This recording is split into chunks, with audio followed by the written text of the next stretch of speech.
Hi dears, welcome to Rose education. This is Roshni here. आज हम लोग functions of commercial banks start कर लेते हैं। फंक्शंस ऑफ कमर्शियल बैंक में मेन टू फंक्शंस है। पहला है प्राइमरी फंक्शंस, दूसरा है सेकेंडरी फंक्शंस। प्राइमरी फंक्शंस में एक्सेप्टिंग डिपॉजिट्स यानी कि डिपॉजिट्स एक्सेप्ट करना और ग्रांटिंग लोन्स एंड एडवांसेस यानी कि उधार देना वो आता है। और सेकेंडरी फंक्शंस में agency functions and utility functions आता है। आज के वीडियो में हम लोग प्राइमरी फंक्शन में से एक्सेप्टिंग डिपॉजिट्स जो है वो डिटेल में देख लेते हैं। अभी एक्सेप्टिंग डिपॉजिट्स यानी कि डिपॉजिट्स कलेक्ट करना या लेना या एक्सेप्ट करना ऑर्गेनाइजेशन से या तो फिर व्यक्तियों से, इंडिविजुअल से। डिपॉजिट्स को फर्दर क्लासिफाई किया जा सकता है टाइम डिपॉजिट्स और डिमांड डिपॉजिट्स में, और टाइम डिपॉजिट्स को फर्दर क्लासिफाई किया जा सकता है फिक्स्ड डिपॉजिट अकाउंट और रिकरिंग डिपॉजिट अकाउंट में, जबकि डिमांड डिपॉजिट्स को फर्दर क्लासिफाई किया जा सकता है सेविंग अकाउंट और करंट अकाउंट में। तो ये टाइम डिपॉजिट्स को टाइम डिपॉजिट्स क्यों बोला जाता है? ये इसलिए बोला जाता है क्योंकि एक डिसाइडेड टाइम के एक्सपायरी पर या मैच्योरिटी डेट पर कस्टमर्स को अपना पैसा वापस दिया जाता है।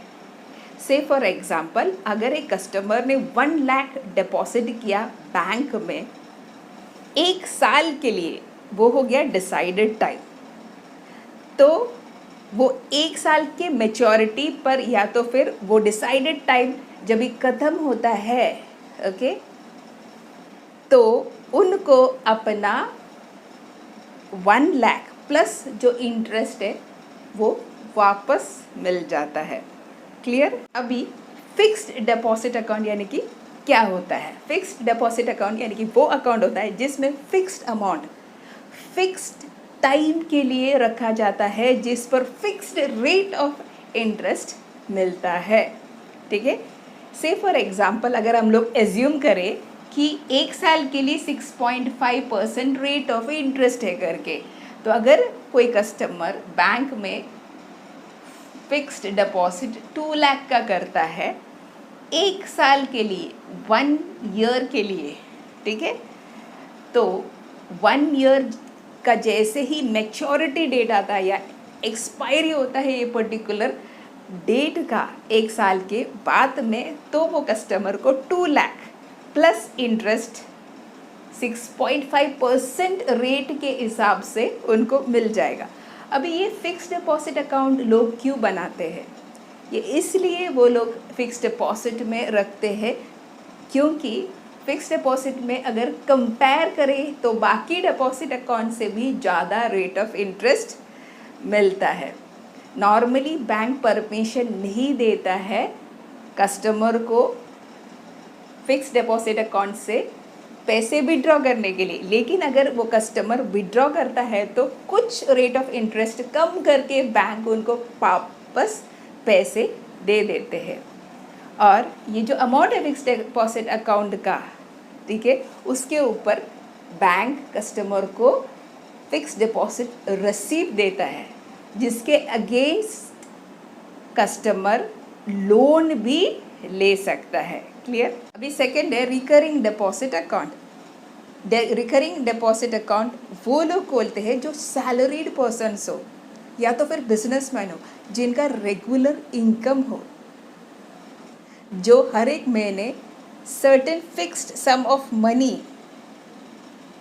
डाल सकते हैं, वो लोग जो है रिकरिंग डिपॉजिट अकाउंट खोलते हैं। जैसे फॉर एग्जांपल, अगर मेरा सैलरी 20,000 है, ठीक है, और मैंने ऐसे डिसाइड किया कि 10,000 मैं अपने खर्चे के लिए रख दूंगी और बाकी का जो 10,000 बचता है उसका मैं रिकरिंग डिपॉजिट अकाउंट बनाऊंगी। तो हर एक महीने जनवरी, फरवरी, मार्च 10,000 जो है वो मैं डालते जाऊंगी। और अगर मैंने मैच्योरिटी जो है 1 ईयर का रखा, 1 साल के लिए रखा ये पर्टिकुलर रिकरिंग डिपॉजिट अकाउंट, तो जैसे ही वो 12 महीना ख़त्म हो जाता है या मैच्योरिटी डेट आ जाता है या एक्सपायरी हो जाता है 1 साल का, तो मुझे 10,000 इंटू 12 1,20,000 प्लस इंटरेस्ट मिलेगा। जो भी रेट ऑफ इंटरेस्ट है उसके हिसाब से मुझे इंटरेस्ट प्लस जो 1,20,000 है वो मुझे मिल जाएगा। ठीक है, तो ये होता है recurring deposit account. Of course इसका जो रेट ऑफ इंटरेस्ट है वो ज़्यादा होता है, सिमिलर होता है फिक्स डिपॉजिट अकाउंट जैसे।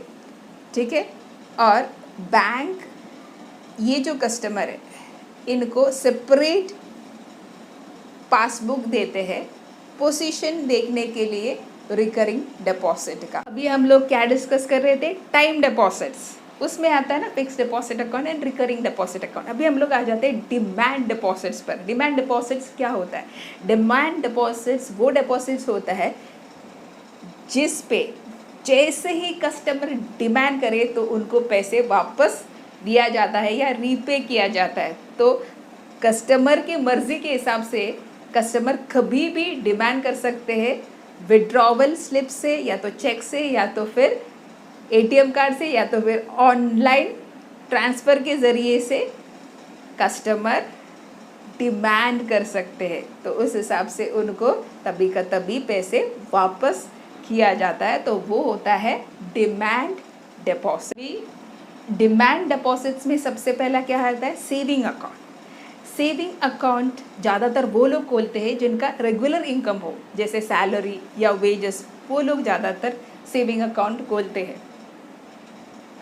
सेविंग अकाउंट का मेन एम या मेन उद्देश्य एनकरेज करना, लोगों में आदत डालना सेविंग्स करने के लिए, ज़्यादा से ज़्यादा सेविंग्स करने के लिए। हालांकि जो रेट ऑफ इंटरेस्ट है सेविंग अकाउंट का वो बहुत ही कम है, कुछ 3% या 3.5% है। और अभी से जो है पाबंदी या रेस्ट्रिक्शंस है विड्रॉवल लिमिट्स पे भी, 1 महीने के लिए कुछ 6 विड्रॉवल से ज़्यादा करेंगे तो बैंक चार्जेस लगाते, तो इस हिसाब से। और जो इंटरेस्ट है वो क्रेडिट होता है मंथली बेसिस या क्वार्टरली बेसिस या ईयरली बेसिस या 6 मंथ्स में। ठीक है, वो डिपेंड करता है। फाइन, अभी सेविंग अकाउंट पर पासबुक फैसिलिटी या तो फिर स्टेटमेंट ऑफ अकाउंट्स या तो फिर बैलेंस SMS पे आना, ठीक है, ये सारी सुविधाएं दे देते हैं कस्टमर को, सेविंग अकाउंट होल्डर को बैंक प्रोवाइड करते हैं। अभी कुछ बैंक्स जो है वो कस्टमर को फ्लेक्सी डिपॉजिट अकाउंट के सुविधाएं भी प्रोवाइड करते हैं। कोई अलग अकाउंट नहीं है, ये सेविंग अकाउंट ही है या तो फिर करंट अकाउंट ही है, लेकिन उस पर स्पेशल फीचर्स या बेनिफिट्स के साथ में आता है। यानी कि इसमें 2 लाभ होता है, 2 एडवांटेजेस आता है यहाँ पे। एक तो सेविंग अकाउंट का, दूसरा फिक्स्ड डिपॉजिट अकाउंट का। मल्टीपल ऑप्शन डिपॉजिट अकाउंट का ये लाभ होता है कि हम लोग एक पर्टिकुलर लिमिट सेट कर सकते हैं सेविंग अकाउंट के लिए, और जैसे ही उसके ऊपर पैसे चला जाता है तो वो ऑटोमेटिकली सेविंग अकाउंट से ट्रांसफ़र हो जाता है फिक्स्ड अकाउंट में, फिक्स्ड डिपॉजिट अकाउंट में। तो इससे ये लाभ होता है कि फिक्स्ड डिपॉजिट अकाउंट का जो हाई रेट ऑफ इंटरेस्ट है वो हम लोग को मिल जाएगा। और अगर हमको कुछ पेमेंट करना है या चेक पे करना है और हमारे पास उतना एडिक्वेट फंड्स नहीं है सेविंग अकाउंट में, तो फिक्स्ड डिपॉजिट अकाउंट से वो सेविंग अकाउंट में ट्रांसफ़र हो जाएगा और हम लोग वो पेमेंट कर सकते हैं। से फॉर एग्ज़ाम्पल, अगर मैंने लिमिट सेट कर दिया 20,000 सेविंग अकाउंट के लिए, ठीक है, और मैंने 40,000 सपोज डिपॉजिट कर लिया, ठीक है, तो 20,000 सेविंग अकाउंट का लिमिट सेट कर दिया, तो ये 20,000 इधर आ जाएगा और ये FD में कन्वर्ट हो जाएगा 20,000, यानी कि 20,000 प्लस 20,000 40,000 मैंने डिपॉजिट किया था ना, 20,000 सेविंग अकाउंट में और ट्रांसफ़र हो जाएगा 20,000 फिक्स डिपॉजिट अकाउंट। अभी मुझे पेमेंट करना है किसी को, मुझे ज़रूरत पड़ गई 30,000 का चेक देना है किसी को, ठीक है, तो अभी सेविंग अकाउंट में मेरा उतना अमाउंट है क्या? नहीं है, 20,000 ही है। लेकिन अभी क्या होगा कि इसमें से 10,000 ऑटोमेटिकली ट्रांसफ़र हो जाएगा सेविंग अकाउंट में, ठीक है, और मैं आराम से 30,000 पे कर सकती हूँ। Are you all getting? तो ये हो गया ना बेनिफिट, ठीक है। इसमें सेविंग अकाउंट का भी लाभ मिल रहा है, फिक्स डिपॉजिट अकाउंट का भी लाभ मिल रहा है। और फिक्स डिपॉजिट अकाउंट का ये लाभ है कि रेट ऑफ इंटरेस्ट जो है ज़्यादा मिल रहा है यहाँ पे। अभी दूसरा है करंट अकाउंट। करंट अकाउंट ज़्यादातर बिजनेस फर्म्स या कमर्शियल ऑर्गेनाइजेशंस, एजुकेशनल इंस्टीट्यूशंस हो गया, हॉस्पिटल्स हो गया, जिनका रेगुलर बैंकिंग ट्रांजैक्शंस होता है, वो लोग जो है करंट अकाउंट खोलते हैं। अभी कोई पाबंदी या रेस्ट्रिक्शंस नहीं होता है डिपॉजिट अमाउंट पे और विड्रॉवल ऑफ अमाउंट पे, ठीक है।